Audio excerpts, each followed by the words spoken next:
Good morning, students. I am Namita Verma, your biology teacher, again with my new video, which is about the transportation of materials in humans. As we have discussed in previous videos that transportation takes place in plants and animals both, and transportation in animals is known as circulatory system. It is a very important and essential system which helps to live any living organism. So in our body we have also a circulatory system, and this circulatory system helps us in providing all the cells with food and oxygen, and also by picking up the waste from the cells. So parts of circulatory system. Human body has a circulatory system which has three parts. First part is blood. Means first component of this system is blood. We all know blood is a fluid tissue. Blood is a liquid which can flow, so it is called as fluid tissue, connective tissue of course, and it connects because it runs to all the organs, so it is a connective fluid tissue and it is red in color. We all know, but blood has two components, means two parts of blood has. First is the plasma and second one is the blood cells. How much blood is present in an adult? The amount may vary from 4 liters to 5 liters. So first, now let us discuss about the plasma. Blood has a fluid which is called as plasma.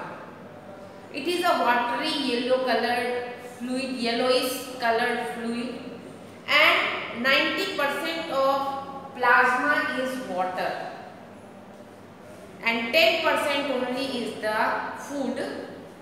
But I mean to say that the nutrients and enzymes, hormones, waste also, all these are present in plasma. Second one is blood cells. We all know that there are three types of blood cells present in our blood. First one is the RBC, red blood cells. It is also known as erythrocytes.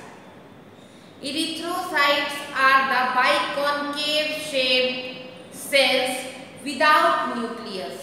Means they have no nucleus, and these are very small. Their lifespan is about 3 to 4 months. After 3 to 4 months, the RBC formed get degenerated and again new RBC is formed in bone marrow. So it has red color because it has a red pigment which is made up of iron and is known as hemoglobin.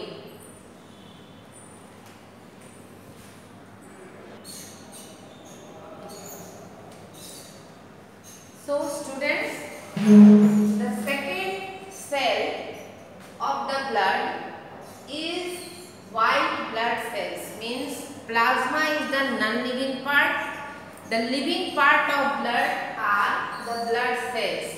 So we have discussed about RBC, now WBC. We all know that WBC are amoeboid, means irregular in shape, and they are also known as leukocytes because they have no color and they protect our body from infection. Third one is the platelets. Platelets are also known as thrombocytes.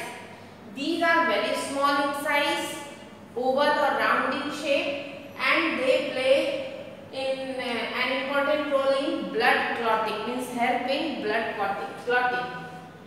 Now the second component of circulatory system is blood vessels. As we know, blood is a liquid fluid, so it needs a vessel to flow through our body. And we have three types of vessels. First one is artery. Artery is the thick-walled, wide vessel through which oxygenated blood or pure blood flows.